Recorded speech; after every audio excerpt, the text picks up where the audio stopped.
what He has commanded you so that you may achieve righteousness. May God make us all amongst those who are righteous. And with that, I conclude my talk. Thank you very much.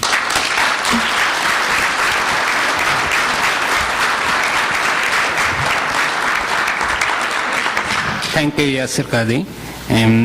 Now the time for question and answer, and the topic title was Path of Allah or Paths of Allah. So you need to keep that in mind, and as I requested you before, please make your question short and to the point so that many people can participate. And I will invite first the presenters to ask their questions and then open it to the public. Let the Inquisition begin. Assalamu alaikum. Sorry.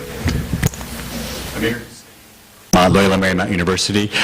Just a question of clarification. When you were talking about the Sufis, particularly Rumi, I thought I heard you say that Rumi didn't quote the Quran or Hadith, or were you saying that when he quotes the Quran and Hadith, he's not quoting these particular passages? So, from my reading, and if you find verses or evidences, please correct me. I am by no means an expert in all of Rumi or Ibn Fawr. From my reading of the passages that talk about pluralism, talk about soteriological exclusivity, I haven't found them quoting such verses that are quoted by the modern reformers. Now, if you do find some examples, please do bring them to me. I mean, Bill's not here, Bill Chudik isn't here, but you know, the Sufi path of love is great, because I use that with my students, because he actually, one of the things I love about, and I can say this about Bill because he's not here, one of the things I love about his translations is he actually gives, you know, here's where Rumi is quoting from the Quran, here's where he's quoting from the Hadith, here's the kinds of, you know, the evidences there. So I'll be interested in seeing that. I appreciate that. Thank you very much. Yes, please. On this side. Okay, anyone, please come in. Farid, you can jump the queue. Yeah. Hi. Farid is okay. Go ahead. Okay. Thank you very much. Let me push you to elaborate further on the civil implications of this theology. You clearly reject Rousseau's notion that exclusivism leads to social intolerance. What are the practical implications? How exactly would you say that a Muslim who embraces the exclusivist theology that is so central to the intellectual tradition should go about relating to non-Muslims in daily life today?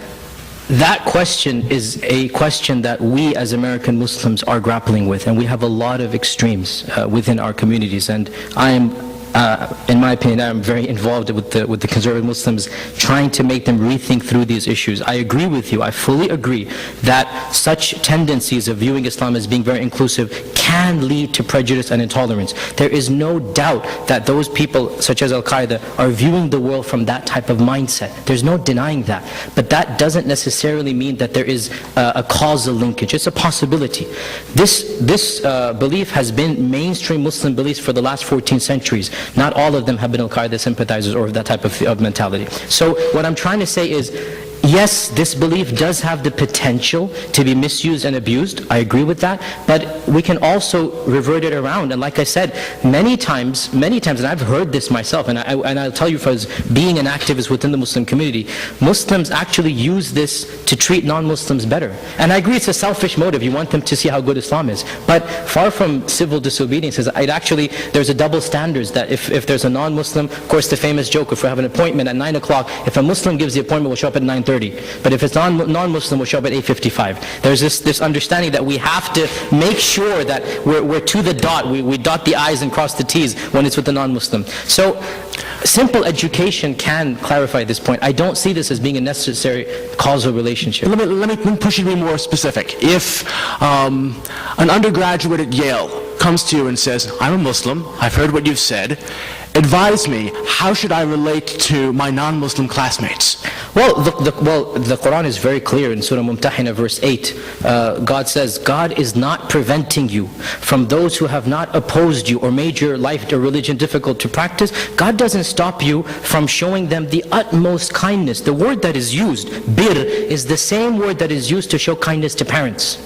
God says, I'm not stopping you from treating them nicely. I am stopping you from treating those who have opposed you, those who have tried to kill you, those who have tried to prevent you from worshiping God. I have stopped you from taking them as protectors. I want to say that thank you very much for your presentation. I don't for a moment want to come across as condescending or patronizing, but I very genuinely I thoroughly enjoyed listening to you. I delighted in your erudition, in your knowledge, in the vastness of your reading, in the very explicit way in which you articulated what you understood the tradition. Don't worry, there isn't a long but coming. I was waiting for the but. No, there isn't a long but coming. I see kind of, what? Okay, next, say, no, there isn't a long but. You do freeze the tradition. You do reify the tradition. Your slip showed very briefly in response to the question before me, where you said, we as American Muslims. Oh, so there is such a thing as an American Muslim. There is such a thing as Muslims living in a particular time and a particular context, grappling with particular things, and possibly having to find local responses, local answers to it. And yet, when you talk about Islam and the Islamic tradition, right in the beginning of your talk, you speak about a purely theological response. I don't know, Yasir, if there is anything such as a purely theological response. When you talk about, and I'm not one of them, but when you talk about us as American Muslims,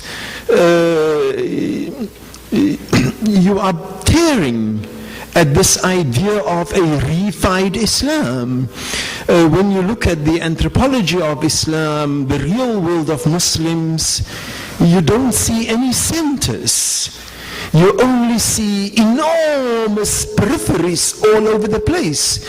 And you now want to tell us that there is a particular center reflected through, say, Ibn Taymiyyah, or a particular, this tradition, 30 tafasir and so on.